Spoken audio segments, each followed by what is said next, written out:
'Twas the night before Christmas when all through the pod waves not a ghost was stirring, not even old Dudley Town. Krista's tarot cards were laid by the altar with care, in hopes that Miss Amy would not make fun of me there. Krista was snuggled into her bed while visions of Miss Cleo, telling her future, danced in her head. And Amy in her pajamas without a care just posted a new episode of Bewitched banter before a long winter's nap when out on the internet there arose such a Facebook argument. Amy sprang from her bed to see what the haters meant. Away to the desktop window, Amy typed in a flash. "Away with them haters," she wrote in a flash. Frustrated with the Sylvia Brown fans, she quickly closed Twitter and said goodbye to all that glitter. Amy's no psychic, but she knew in the desert there would be no fresh fallen snow. When to Amy's wondering eyes it appear?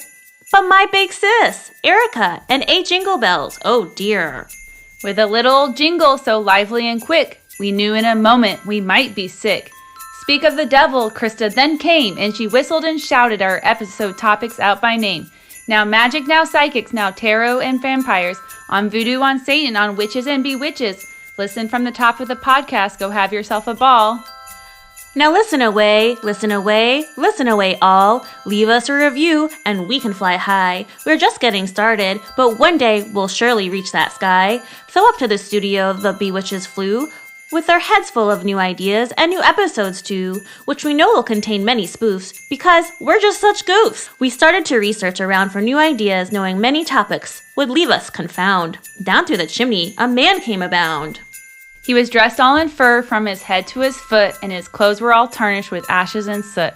A bundle of mics and recording equipment was hanging on his back, and he looked like a peddler just opening his pack. His eyes, how they twinkled, his dimples how merry. His cheeks were like roses, his nose is like a cherry. His droll little mouth was drawn up like a bow, and the beard on his chin was white as snow. The stump of a pipe he held tight in his teeth, and the smoke it encircled his head like a wreath. He had a broad face and a little round belly that shook when he laughed, like a bowl full of jelly. He was chubby and plump, all right, jolly old elf. And Krista laughed when she saw him, in spite of herself, a wink of his eye and a twist of his head. Krista proclaimed to Amy that old Saint Nick was a ghost with dread. He spoke not a word, but went straight to his work. And filled all their stockings. Then Amy said, "No ghost here," with a smirk, and laying his finger aside of his nose. And he gave Krista a nod, up the chimney he rose. He sprang to his sleigh, to his team he gave a whistle, and away they all flew, like the down of a thistle.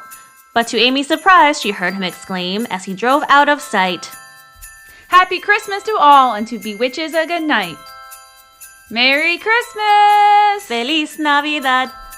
Do, do, do, do. Feliz Navidad!"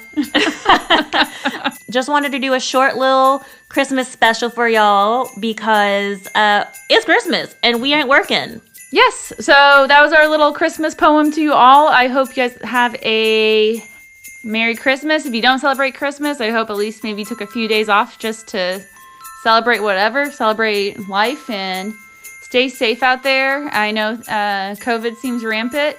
And next week, we will be coming out with an episode on reincarnation. And me and Krista are just taking a little break for the week. And we're going to be reincarnated ourselves in 2022. So can't wait to see y'all on the other side. And peace be witches. Peace, joy, and love this holiday season. Peace.